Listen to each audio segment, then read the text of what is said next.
Welcome back to a new Reef Q&A episode on the Leonardo's Reef YouTube channel. Today I will cover topics like what's the best way to do a cryptic refugium, why are some tenuous corals easier to keep than others, and many more things for you to keep Acropora successfully, so definitely stay tuned. So the first question is from Tanito 1983, probably the same age as me. Hi Leo, greetings from Argentina. Which trace elements or micronutrients do you think help enhance or reinforce any particular color? Yes, some trace elements are definitely linked to color or coral coloration. For instance, iodine is often linked to bluish coloration. Same for fluorine, also linked to bluish coloration. There are some other, I think, less proven links between certain traces and coloration, except for iron. Iron is a very clear and easy to spot one. A lot of iron or higher iron levels will definitely make your corals greener and enhance the green coloration, which can be beneficial in some cases. In other cases, especially for yellow corals, you don't want them to be greener. So slightly lower iron levels for those corals can be beneficial for keeping their yellow coloration. But having said that, trace elements are not like a paint bucket you can add to change color in your corals. I think most important is proper lighting, good spectrum, daylight spectrum, a lot of flow, optimal nutrient levels, phosphates, nitrates, and then trace elements come into play for that last 5% of your coloration. So try to focus on all the major parameters and all the major factors that contribute to coral health. And a healthy coral in most cases is also a colorful coral, if the genetics of course are right, because some corals are just brown. Then a question from Prospero Pomilio. Thank you. And I was wondering, what's your take on cryptic filtration in an aquarium? Well, I'm a firm believer in using a cryptic refugium, which is basically linked to my belief in using live rock, because I think a cryptic refugium should always be done with live rock, because live rock in many cases contain a lot of sponges or traces of sponges that only will develop in complete darkness. Because sponges don't like a lot of light, because in that way they have to compete with algae, and sponges will never win the combat with algae or coralline algae to that extent. So if you keep your live rock in complete darkness, you will see it will be covered with sponges, tunicates, other very intricate organisms that only survive in complete darkness. If I'm able to make some footage, I will show you some sponge growth and tunicate growth in my cryptic refugium. I will put it up on the screen right now. What I think is important for a cryptic refugium is, first of all, heavy flow. So the flow in my cryptic refugium is, I think, about 25,000 liters an hour in total. So it's very high flow, mostly to prevent detritus from settling, because detritus can easily accumulate in a pile of rocks, basically, in your sump. So in order to keep it clean long term, you need a lot of flow in there. Second of all, it has to be completely pitch black. So in my case, it is a plastic tub, which is completely covered with lids, and only a fraction or a slight light can come inside. And that small opening is mostly for gas exchange. So it needs some fresh oxygen to enter. Some organisms that I keep in there are some bumblebee snails. and some Lismata shrimp. And what they do is eating all the organisms that I don't want to proliferate in that cryptic refugium, like Aptasia, for instance, or any vermitid snails or other pests in the same category. So those bumblebee snails and those Lismata shrimp will do a great job in keeping them eradicated. So I never encounter any Aptasia or any other pest in my cryptic refugium because I keep those organisms in there as well. So that's a very important one. You don't want your cryptic refugium to be a constant source of pests. So you have to treat them like your tank. You have to keep them pest-free. And to do so, you need some helpers. Yeah, so I hope that answers your question. Of course, the visuals also help a bit. If you have any more questions, in-depth questions about refugia, cryptic refugia in particular, I can do a special video about them maybe someday. What species, a question from Tiago. What species of fish do you keep in your tanks and why? So basically all my fish has to do something useful in the tank. I don't have a lot of purely ornamental fish.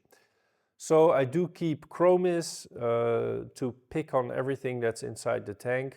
Maybe those are a little bit ornamental, but they also tend to hide in between the corals and in that way feed the corals directly with their excretions. So they are a constant source of food for my corals as well. And they're very good in picking the very small leftovers of all the food. So if I feed frozen food, the bigger chunks will be eaten by my surgeonfish, but they are very good in grazing all those tiny bits of food that are floating around. And they basically clean up all the leftovers in that way.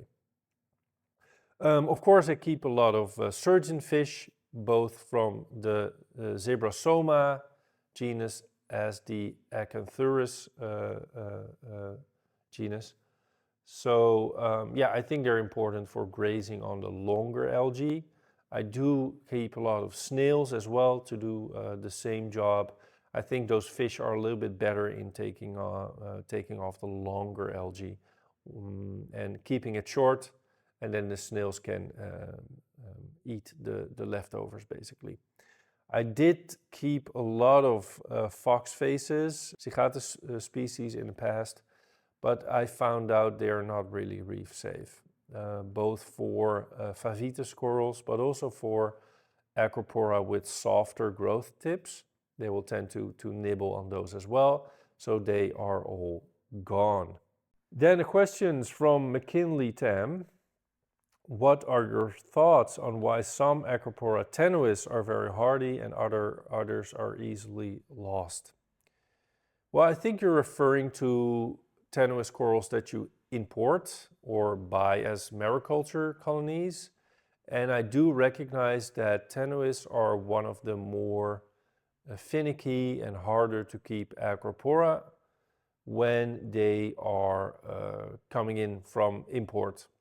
So from all the tenuis that we handpick, that we select at the wholesale, I think 30% survive long term, which means after 1 year, I think. And most of them either don't grow at all, they just stop growing and don't do anything, or they slowly deteriorate even when they're pest-free. Because in many cases, tenuis also carry a lot of pests, especially different types of bugs when they're imported. So that could be also a source of them deteriorating. But even when they're pest-free, I think 2/3 or 75% will not do well in captive systems. So I do agree. The reason behind it, I'm not sure about that. I think it's basically genetics in most cases. Maybe it's not really able to handle the swings. that are very typical for our reef tanks. But also maybe the lighting is not really suitable for them, or maybe there's not enough food for them in the water column, and for them it's maybe harder to make the switch to mostly light instead of particles, being fed by particles.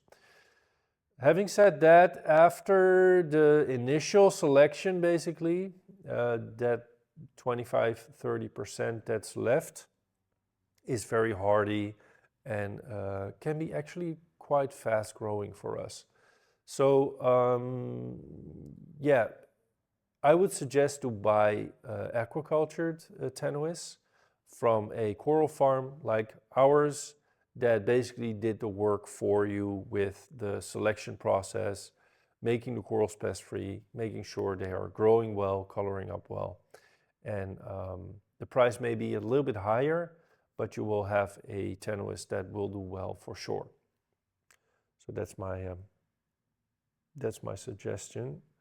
Then a question by Rob. I got a question when it comes to metal halides with Acropora. What's a good par level to start with them? With millies and smooth skin. I think that's really hard to say. I think par levels are, in most cases, a little bit overrated.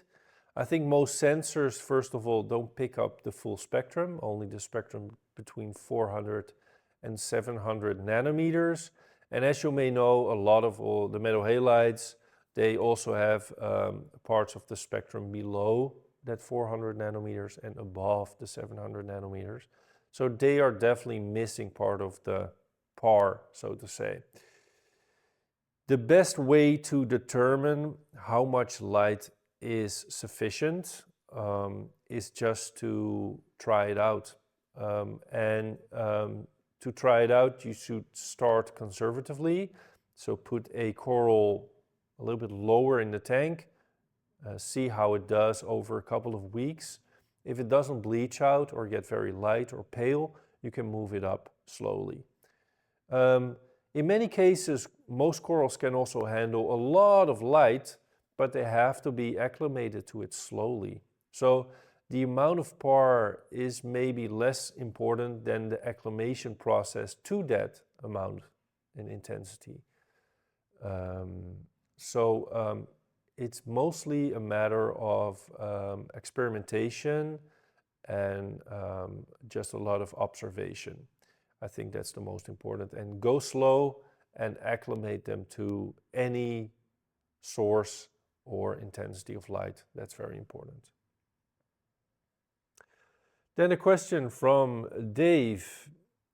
Just want to ask you a question regarding mariculture Fiji Acropora. Are they easy to take care of? Also your thought on keeping wild acros from Bali. To be honest, I don't have any experience with maricultures from Fiji, to be honest. Same for wild corals from Indonesia. I didn't even know that was possible. What we prefer personally is to buy mariculture from Indonesia, but we don't buy a lot. I think to get a little bit of a picture, I think on average we maybe buy 3 or 4 pieces of coral every month. And they in many cases come from Bali mariculture. So over the year we don't import or we don't buy a lot. We don't import ourselves anyway, but we don't buy a lot of new corals because most of it just comes out of the farm. But we do try to acquire species or morphs that we don't have ourselves. I do have to say I also really like to buy from other farms, just because I know how much work it is to make your coral pest-free, get it through the initial acclimation process, and in many cases that's a big disappointment because the coral doesn't turn out the way you want to be. So if you buy aquaculture from different farms, they basically did all the work for you already. You know the coral will be stable, you know the coloration will be stable, you know it will do well in captive ecosystems. And in many cases, it's also probably going to be pest-free. We also put it through quarantine just to be sure, but in many cases, you won't encounter a lot of pests with true aquaculture. Um, so yeah, that's what we prefer. Why don't I buy any wild corals from Australia or any Fiji acros? In my experience, they just don't do very well in tanks. I think the success rate is even lower than with the Bali mariculture. So yeah, that's why we completely stopped with Australian species. Fiji species I didn't really look into.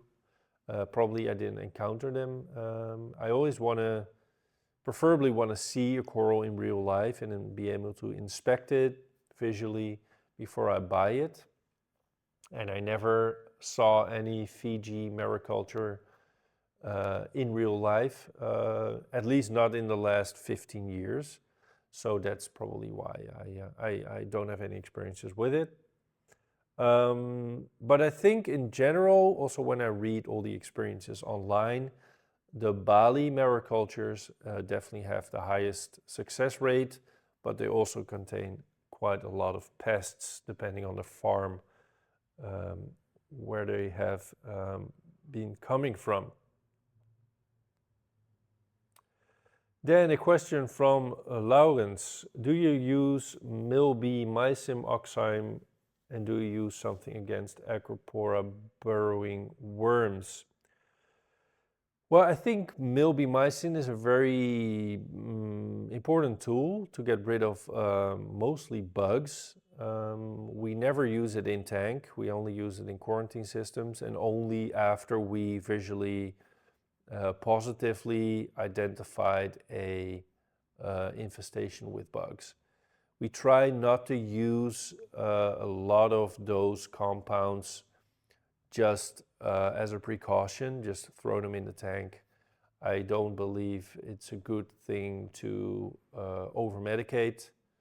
So I always try to prevent it. We do a lot of dips, but those dips are basically mostly mineral-based or essential oil-based.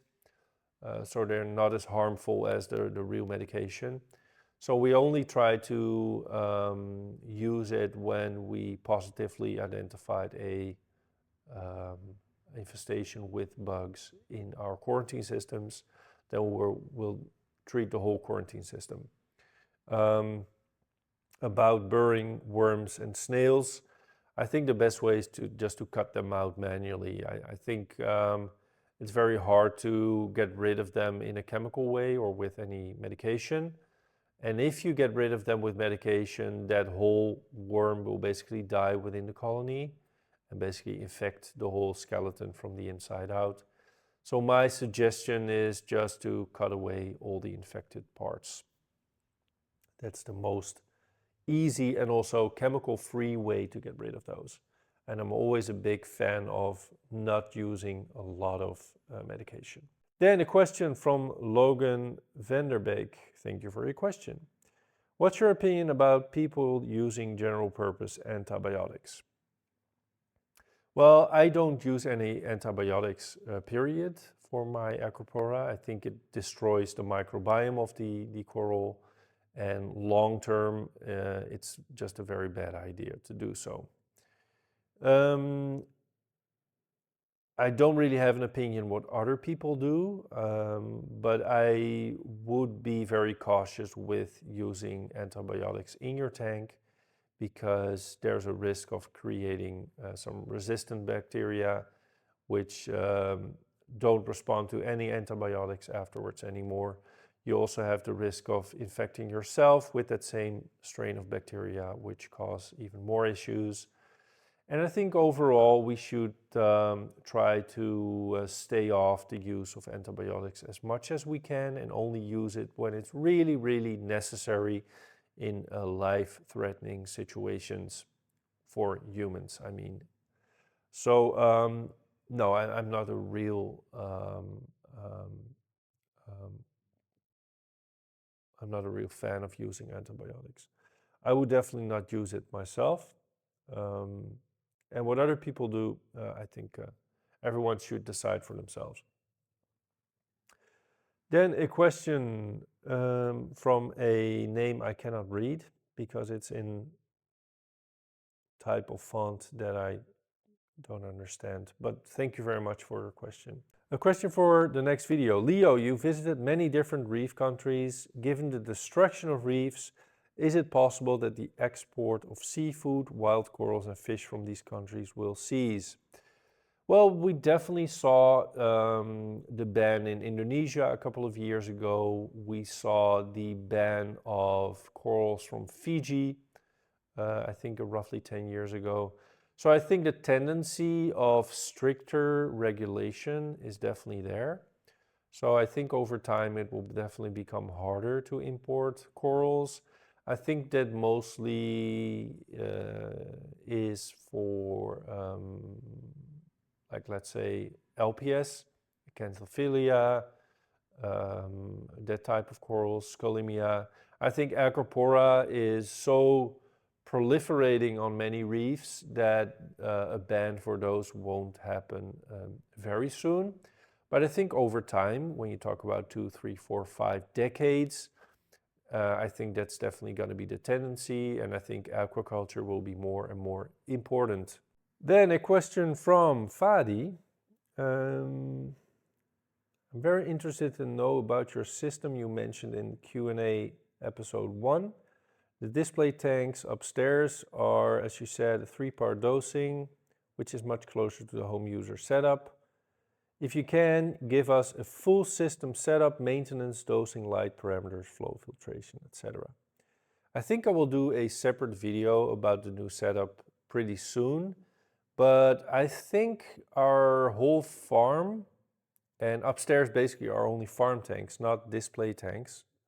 But I think the whole farm is basically very basic. So we run a 3-part bulling system, bulling A, B, and C, and we add those trace elements to the A and B canisters.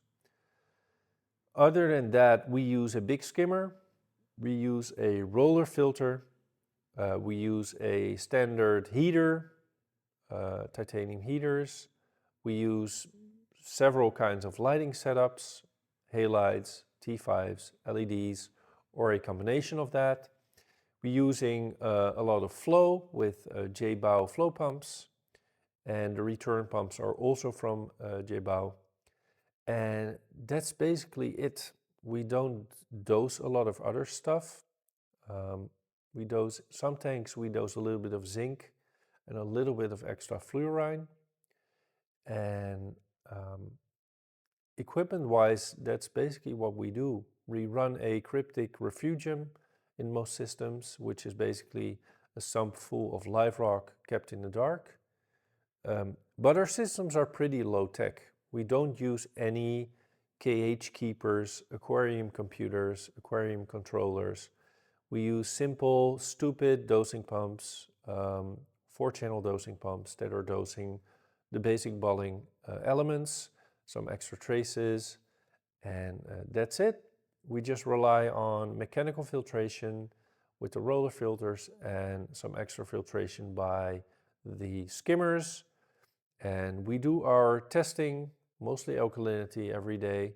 We do ICPs twice a month, and we do our water changes 10-15% bi-weekly, so 2 times a month. And that's it. You don't have to make it very complicated. And if you just keep up with those basic, with that basic maintenance long term, I think you will be always successful. So you can really translate these principles to your home tank as well, because everything is basically the same as your home system, just at a much larger scale. Well, then a question from Abraham. Thank you. The question is in Spanish. So his question, I'm not going to talk any Spanish here, but I think his question is related to PAR and the power of lighting.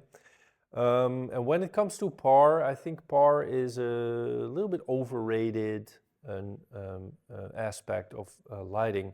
And I think PAR is only useful if you compare the same lamp.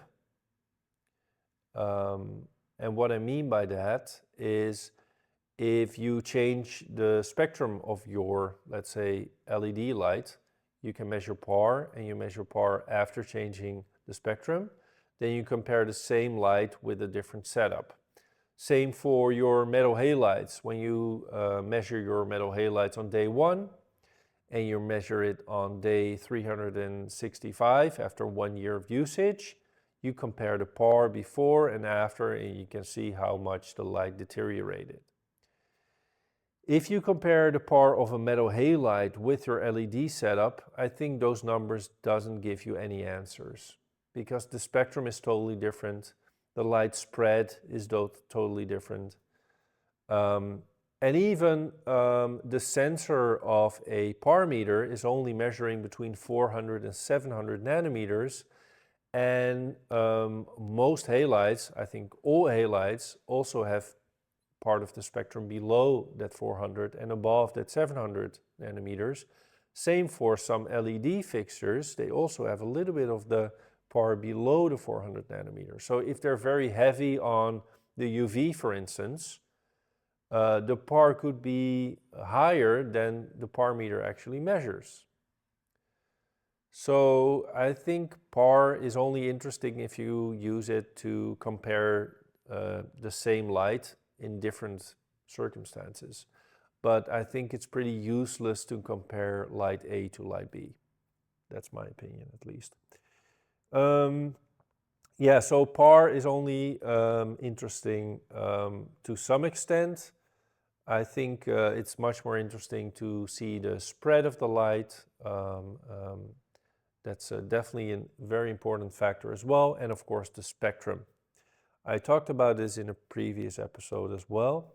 Yeah, so that's my answer to your question, I think. If you have any follow-up questions, if I misunderstood your question, please let me know. Then a question from Mick.